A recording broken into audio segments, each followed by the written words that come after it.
Hello दोस्तों, नमस्कार। स्वागत है आपका एडवांस एग्रीकल्चर यूट्यूब चैनल पर। फ्रेंड्स, आज की इस वीडियो पर बात करने वाले हैं शाखा वाले टमाटर की उन्नत सफल वैज्ञानिक खेती भाग 2। पार्ट 1 पर हमने सीखा कि उन्नत किस्में कौन कौन सी हैं, कैसे नर्सरी तैयार की जाती है, कैसे खेत की तैयारी की जाती है, प्लांटेशन, और प्लांटेशन के बाद एकदम पौधा जल्दी से रूट ठीक तरीके से सॉइल को, मिट्टी को पकड़ ले, बढ़ावा ठीक तरीके से हो तो किस प्रकार प्लांटेशन करना चाहिए, और सॉइल ड्रेंचिंग के बारे में भी हमने डीपली जानकारी शेयर की। तो इस वीडियो के माध्यम से टमाटर की उन्नत सफल वैज्ञानिक खेती, और ये है पार्ट 2 शाखा वाले टमाटर की खेती।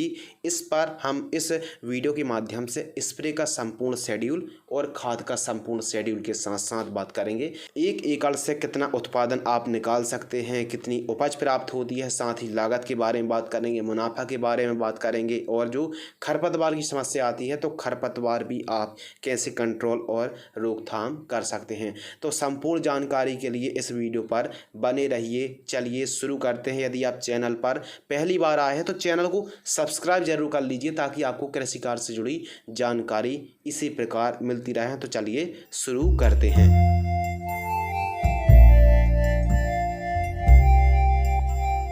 सबसे पहले बात करते हैं स्प्रे शेड्यूल पर कि कौन कौन से कीट, फंगस, बीमारियां और डिजीज़ आते हैं जो हमारी फसल को सबसे ज़्यादा क्षति पहुंचाते हैं।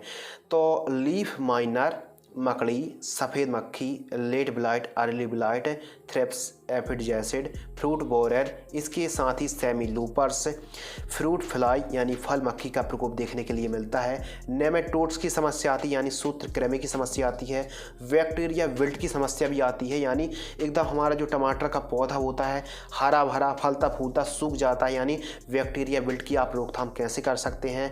लीफ कर्ल, कुकड़ा रोग की भी समस्या देखने के लिए मिलती है। लीफ स्पॉट और साथ ही पाउडर मिल्ड्यू के साथ साथ आप बैक्टीरियल ब्लाइट के साथ साथ टमाटर पर क्रैकिंग की जो समस्या आती है, स्पेलिंग की समस्या आती है यानी टमाटर फटने की जो समस्या आती है उसे आप कैसे रोक सकते हैं। साथ ही फल फूल यदि कम आ रहे हैं, ड्रॉप हो रहे हैं, तो इन सारी समस्याओं को आप समय रहते कैसे कंट्रोल और रोकथाम कर सकते हैं। तो कृपया ध्यान से सुनिए, हम एक एक बीमारी का सैल्यूशन बताने वाले हैं। सबसे पहले बात करते हैं लीफ माइनर की रोकथाम। पत्तियों में कुछ इस प्रकार की धारियां बन जाती हैं। लीफ माइनर पत्तियों के क्लोरोफिल को खाकर फसल को एकदम क्षतिग्रस्त करते हैं। लीफ माइनर की रोकथाम करने के लिए आप स्प्रे पर एमामेक्टिन बेंजोएट 5% एसजी 15 लीटर पानी में 8 ग्राम की दर से आप छिड़काव कर सकते हैं।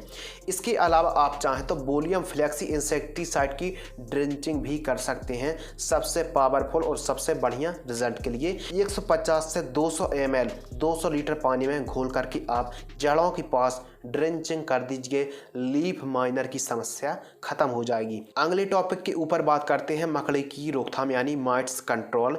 तो मकड़ी की रोकथाम करने के लिए धानुका कंपनी की जैसे ओमाइट्स आती है 15 लीटर पानी में 15 ml, या फिर क्रिस्टल कंपनी की एवासीन आती है 15 लीटर पानी में 15 ml। किसी भी एक मकड़ी नाशक को आप स्प्रे कर सकते हैं। इसके साथ ही सफ़ेद मक्खी यानी वाइट फ्लाई की रोकथाम। यदि वाइट फ्लाई की आप रोकथाम करना चाहते हैं यानी सफ़ेद मक्खी की रोकथाम करने के लिए किसी एक का आप स्प्रे कर सकते हैं। चाहे तो आप एसिटामिप्रिड 20% एसपी को 15 लीटर पानी में 8 से 10 ग्राम, या फिर BASF कंपनी की जो सेफीना कीटनाशक आती है 15 लीटर पानी में 30 ml की दर से स्प्रे कर सकते हैं। या फिर आप चाहें तो सोमिटोमो कंपनी की जो लैनो इंसेक्टिसाइड आती है 15 लीटर पानी में 40 ml की दर से किसी भी एक का यदि आप स्प्रे करते हैं तो वाइट फ्लाई पर आप आसानी से कंट्रोल पा सकते हैं। अगले विषय के ऊपर बात करते हैं थ्रिप्स, एफिड जैसिड की रोकथाम। यदि टमाटर की फसल पर इनकेस थ्रिप्स, एफिड जैसिड का प्रकोप देखने के लिए मिलता है तो इमिडाक्लोप्रिड 17.8% 15 लीटर पानी में 10 ml, या फिर थाइमेथोक्सोम 25% WG इंसेक्टिसाइड को 15 लीटर पानी में 8 ग्राम की दर से स्प्रे कर सकते हैं। या फिर आप चाहें तो बायर कंपनी की मोमेंटो एनर्जी 15 लीटर पानी में 25 ml की दर से किसी भी एक का स्प्रे करते हैं तो थ्रिप्स, एफिड जैसिड की आप रोकथाम कर पाएंगे। अगले विषय के ऊपर बात करते हैं फल छेदक की रोकथाम। टमाटर की फसल पर फ्रूट बोरर की रोकथाम करना बहुत ही ज़रूरी है। फलों को बहुत ही ज़्यादा नुकसान पहुंचाती है फ्रूट बोरर की रोकथाम करने के लिए आप चाहें तो स्पाइनोटोरम 11.8% SC को स्प्रे कर सकते हैं, यानी डाउ की डेलीगेट इंसेक्टिसाइड को 15 लीटर पानी में 15 ml, या फिर FMC की बेनेविया 15 लीटर पानी में 15 ml की दर से स्प्रे कर सकते हैं, या फिर आप चाहें तो सिजेंटा कंपनी की एम्प्लीगो इंसेक्टिसाइड 15 लीटर पानी में 8 से 10 ml किसी भी एक कीटनाशक का यदि आप छिड़काव करते हैं तो फ्रूट बोरर पर आपको काफ़ी अच्छा कंट्रोल मिलेगा। टमाटर की फसल पर लेट ब्लाइट यानी पछेती झुलसा की रोकथाम। कृपया ध्यान से सुनिए, टमाटर की फसल पर यही वो फंगस है जो हमारी पूरी की पूरी फसल को चौपट कर सकते हैं। तो लेट ब्लाइट की रोकथाम करने के लिए हम आपको जो फफूंदनाशक बताने वाले हैं, यदि आप प्रिवेंटिव रूप पर इनका प्रॉपर स्प्रे लेते रहते हैं तो आपको काफ़ी अच्छे रिजल्ट मिलने वाले हैं। Amistar top fungicide 20 ml spray कर सकते हैं, या फिर बायर कंपनी का नेटवो फफूंदनाशक 10 ग्राम 15 लीटर पानी में, या फिर एक्रोबैट कंप्लीट फंगिसाइड 15 लीटर पानी में 20 ग्राम, या फिर इनफिनिटो जो बायर कंपनी की आती फफूंदनाशक 15 लीटर पानी में 40 ml, या फिर डूपॉन्ट कंपनी का इक्वेशन प्रो फंगिसाइड 15 लीटर पानी में 20 ml किसी भी एक का यदि आप स्प्रे करते हैं तो लेट ब्लाइट यानी पछेती झुलसा पर काफ़ी अच्छा रिजल्ट आपको मिल पाएगा। अर्ली ब्लाइट टमाटर की फसल पर अर्ली ब्लाइट, टमाटर की फसल पर अंगेती झुलसा ये सबसे पहले आता है और प्रारंभिक अवस्था पर इसका प्रकोप देखने के लिए मिलता है। इसकी रोकथाम करने के लिए आप इन फंगिसाइड में से किसी भी एक फफूंदनाशक का छिड़काव कर सकते हैं। तो कृपया ध्यान से सुनिए और समझिए। प्रोपिनेब 70% WP फंगिसाइड जैसे एंट्राकॉल फफूंदनाशक आती है, 15 लीटर पानी में 40 ग्राम की दर से स्प्रे कर सकते हैं, या फिर कॉपर ऑक्सीक्लोराइड 50% वाली WP फफूंदनाशक को 15 लीटर पानी में 35 ग्राम की दर से स्प्रे कर सकते हैं, या फिर डूपॉन्ट कंपनी का कर्जेट फंगिसाइड आता है 60 ग्राम 15 लीटर पानी में मिक्स करके स्प्रे कर सकते हैं, या फिर कार्बेंडाजिम और मैंकोजेब युक्त जो फफूंदनाशक आती है जैसे साफ 15 लीटर पानी में 40 ग्राम, या फिर मैंकोजेब 75% M45 को 15 लीटर पानी में 40 ग्राम किसी भी एक का यदि आप स्प्रे करते हैं अर्ली ब्लाइट पर आपको प्रिवेंटिव के रूप में काफ़ी बढ़िया आपको रिजल्ट मिलने वाला है। अगले टॉपिक के ऊपर बात करते हैं बैक्टीरियल स्पॉट। टमाटर की फसल पर बैक्टीरियल स्पॉट जो आप इस फोटो पर देख रहे हैं यह है बैक्टीरियल स्पॉट। इसकी रोकथाम करने के लिए आप चाहें तो कॉपर ऑक्सीक्लोराइड 15 लीटर पानी में 40 ग्राम, या फिर धानुका कंपनी की जो कोनिका फफूंदनाशक आती है 15 लीटर पानी में 40 ग्राम, या फिर स्ट्रेप्टोसाइक्लिन सल्फेट 15 लीटर पानी में 2 ग्राम की दर से आप स्प्रे कर सकते हैं बैक्टीरियल स्पॉट की रोकथाम करने के लिए। अगले टॉपिक के ऊपर बात करते हैं पाउडरी मिल्ड्यूड और पाउडरी मिल्ड्यूड की रोकथाम। पाउडरी मिल्ड्यूड की रोकथाम करने के लिए किसी एक का छिड़काव कर सकते हैं, चाहे तो आप हेक्साकोनाजोल 5% EC 15 लीटर पानी में 40 ml, या फिर टेबुकोनाजोल 25.9% EC फफूंदनाशक को फोलिकोर को 15 लीटर पानी में 20 ml की दर से किसी एक का छिड़काव कर सकते हैं। अगले टॉपिक के ऊपर बात करते हैं बैक्टीरिया बिल्ट की रोकथाम। हमारे किसान भाइयों के द्वारा सबसे ज़्यादा कमेंट्स आ रहे थे कि बैक्टीरिया बिल्ट की रोकथाम हम कैसे करें, यानी हमारा जो पौधा है टमाटर का एकदम हरा भरा है, फलता फूलता एकदम सूख रहा है, तो उसकी रोकथाम करने के लिए इस वीडियो को आप लाइक कर दीजिए, वीडियो को अंत तक देखिए। बैक्टीरिया बिल्ट की रोकथाम करने के लिए जो रोको फंगिसाइड आती है इसकी आपको ड्रिंचिंग करनी है। रोको फंगिसाइड पर थायोफेनेड मिथाइल है, थायोफेनेड मिथाइल 200 लीटर पानी में 500 ग्राम की दर से इनको घोलकर आप ड्रिंचिंग कर सकते हैं, या फिर बायर कंपनी का एलिट जो फफूंदनाशक आता है 200 लीटर पानी में 500 ग्राम की दर से इनको घोलकर आप किसी भी एक को ड्रिंचिंग करते हैं तो बढ़िया आपको रिजल्ट मिल सकते हैं। या फिर आप ऑर्गेनिक के रूप में प्रयोग करना चाहते हैं तो 200 लीटर पानी लीजिए, उसके साथ ही आप 1 किलोग्राम ट्राइकोडर्मा लीजिए, गन्ने का गुड़ 2 किलोग्राम 200 लीटर पानी में घोल करके आप ड्रिंचिंग कर दीजिए। बेहतरीन आपको रिजल्ट प्राप्त होंगे, बैक्टीरिया बिल्ट पर आपको बढ़िया कंट्रोल मिल पाएगा। तो आप इस उपाय को भी आजमा सकते हैं, काफ़ी कारगर उपाय है। अगले टॉपिक के ऊपर बात करते हैं क्रैकिंग की और जो स्प्लिटिंग की जो समस्या आती है, यानी आपने देखा होगा कि जो टमाटर का फल है फटने की जो समस्या आती है, क्रैकिंग की जो समस्या आती है, उसकी रोकथाम करने के लिए आपको क्या उपाय करना चाहिए। बोरॉन जो 20% वाली आती है 500 ग्राम लीजिए और कैल्शियम नाइट्रेट खाद 3 किलोग्राम लीजिए। इन दोनों को मिक्स करके ड्रिप के माध्यम से प्रति एकड़ की दर से आप छोड़ दीजिए, काफ़ी बढ़िया आपको रिजल्ट प्राप्त होंगे। अगले टॉपिक के ऊपर बात करते हैं फूल फल के लिए टॉनिक। यदि टमाटर की क्रॉप पर फल फूल नहीं आ रहे हैं या फिर फल फूल कम आ रहे हैं तो उसके लिए आप चाहें तो फेंटेक प्लस टॉनिक को स्प्रे कर सकते हैं 15 लीटर पानी में 10 ml, या फिर आयशा एग्रो की सिएप्टोन 10L टॉनिक को स्प्रे कर सकते हैं 15 लीटर पानी में 25 ml, या फिर टाटा की बहार को स्प्रे कर सकते हैं 15 लीटर पानी में 30 ml, या फिर बायर कंपनी की जो एम्बिशन टॉनिक आती है इसका भी स्प्रे ले सकते हैं 15 लीटर पानी में 25 से 30 ml की दर से। इन टॉनिक का यदि आप स्प्रे करते हैं तो यकीन मानिए अधिक मात्रा पर फल फूलों की संख्या में वृद्धि होगी। अगले विषय के ऊपर बात करते हैं बढ़वार के लिए प्लांट ग्रोथ प्रमोटर और वायु स्टिमुलेंट। तो टमाटर की फसल पर सभी खाद देने के बाद भी बढ़वार ठीक तरीके से ना हो और पीलापन की समस्या कुछ ज़्यादा ही देखने के लिए मिले तो वनस्पतिक बढ़वार के लिए आप प्लांट ग्रोथ प्रमोटर का प्रयोग कर सकते हैं। प्लांट ग्रोथ प्रमोटर पर जैसे बेस्ट जो हैं जैसे सागरिका आती है, पोषक सुपर आती है, क्वांटिस आती है, बायोबीटा, ईसाबियोन में से किसी भी एक प्रोडक्ट का आप प्रयोग कर सकते हैं। अगले विषय के ऊपर बात करते हैं टमाटर की क्रॉप पर फल और फूल ड्रॉप की जो समस्या आती है इसे हम कैसे कंट्रोल और रोकथाम कर सकते हैं। यदि फल फूल ड्रॉप हो रहे हैं तो आप गोदरेज डबल को 15 लीटर पानी में 10 ml की दर से आप स्प्रे कर सकते हैं, या फिर अल्फा नेफ्थिल एस्टिक एसिड जो वायर कंपनी की प्लानोफिक्स आती है इसका भी आप स्प्रे ले सकते हैं 15 लीटर पानी में 4 से 5 ml की दर से।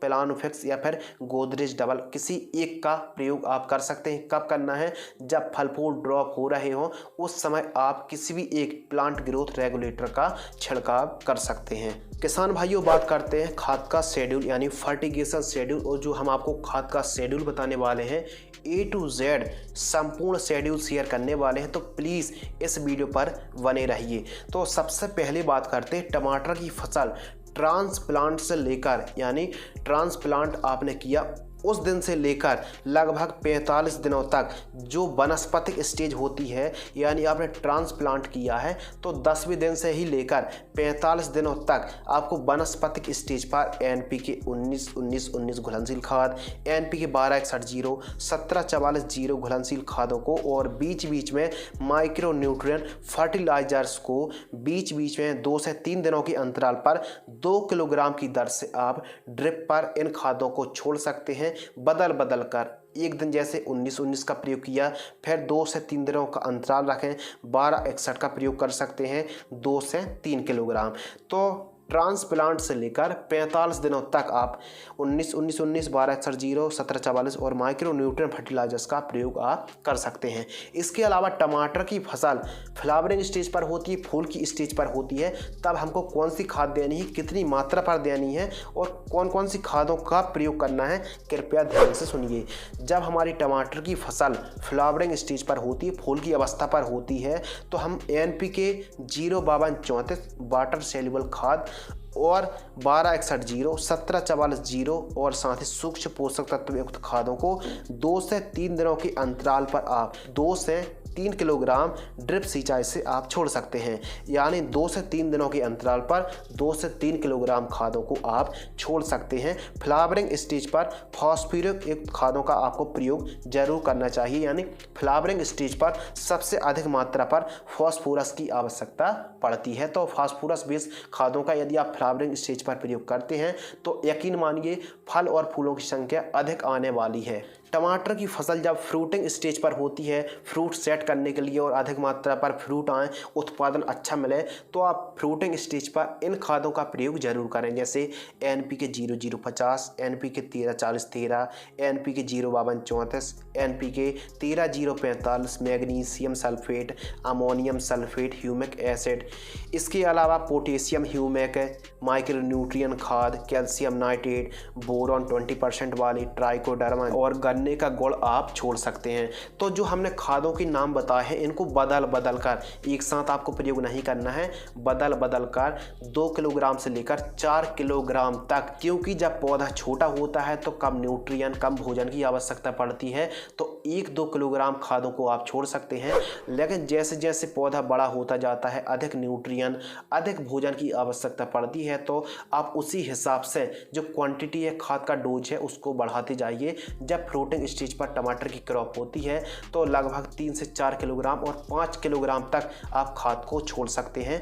लगभग 3 से 4 किलोग्राम खाद छोड़ना है और आपको 3 से 4 दिनों के अंतराल पर आप खाद को छोड़ सकते हैं। यदि बोरॉन का प्रयोग कर रहे हैं तो ड्रिप से 250 ग्राम से लेकर 500 ग्राम की मात्रा पर छोड़ सकते हैं। ह्यूमिक एसिड को छोड़ रहे हैं तो 500 ग्राम ह्यूमिक एसिड ड्रिप पर छोड़ सकते हैं, और माइक्रो न्यूट्रिएंट फर्टिलाइजर्स को छोड़ रहे हैं तो 250 ग्राम से लेकर 500 ग्राम की दर से आप प्रयोग कर सकते हैं। और गन्ने का गुड़ यदि आप प्रयोग कर रहे हैं, गन्ने के गुड़ से भी जो हमारी फसल पर गर्मी बढ़ती है जिससे अधिक फल फूल की मात्रा होती है, 2 किलोग्राम से लेकर 3 किलोग्राम गन्ने का गुड़ छोड़ सकते हैं। इसके अलावा ट्राइकोडर्मा का यदि आप प्रयोग कर रहे हैं तो 500 ml की दर से आप ट्राइकोडर्मा को छोड़ सकते हैं। इसके अलावा कैल्शियम नाइट्रेट की जो मात्रा आपको रखनी है, यदि आप ड्रिप के माध्यम से कैल्शियम नाइट्रेट खाद का प्रयोग कर रहे हैं जिसमें कैल्शियम भी है, नाइट्रोजन भी है। कैल्शियम हमारे टमाटर की जो स्टोरेज क्षमता होती है उसको बढ़ाती है और नाइट्रोजन की तीव्रता से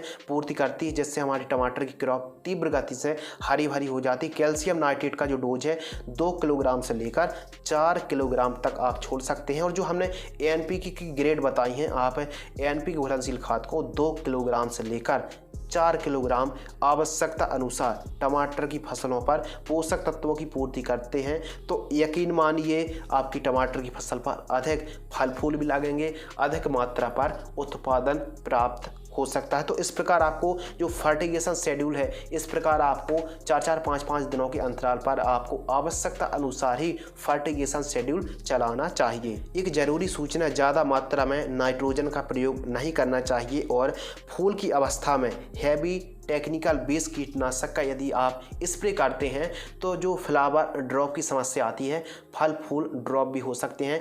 तो इसीलिए आपकी जब क्रॉप टमाटर की फसल फ्लावरिंग स्टेज पर होती है तो आपको मीडियम रेंज की कीटनाशक दवाइयों का ही प्रयोग करना चाहिए। अगले विषय के ऊपर बात करते हैं उत्पादन।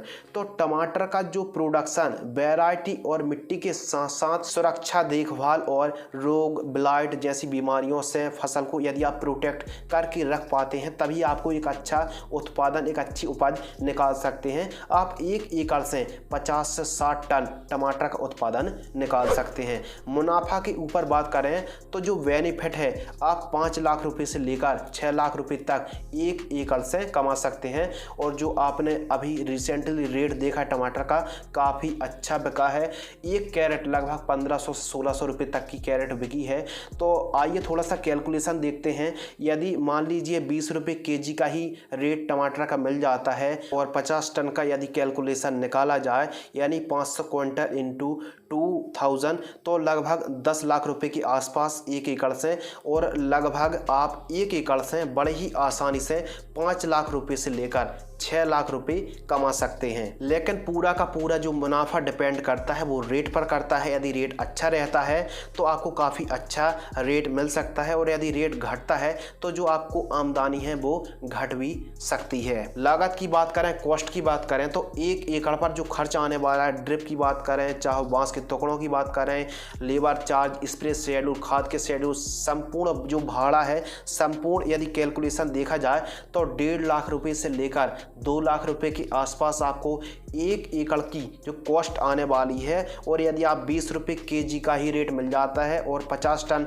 आपका टमाटर निकलता है तो 10 लाख रुपए वो मान लीजिए, और यदि 2 लाख रुपए भी आपने कॉस्ट निकाल दी तो मोटा मोटा मान लीजिए कि 4 से 5 लाख रुपए आप 1 एकड़ से कमाई कर सकते हैं। और यदि यदि आप अगली साल नेक्स्ट ईयर टमाटर की खेती करते हैं तो जो ड्रिप का खर्च है, बांस का खर्च है और जो रस्सी का खर्च है वो काफ़ी आपको काम आने वाला है। और जो अगली साल आप खेती करेंगे टमाटर की तो जो आपका अनुभव है वो भी आपका साथ देने वाला है। तो इस प्रकार यदि आप टमाटर की खेती करते हैं जो लागत लगने वाली है लगभग आपको 1.5 लाख रुपए से लेकर 2 लाख रुपए के आसपास लागत आ सकती है।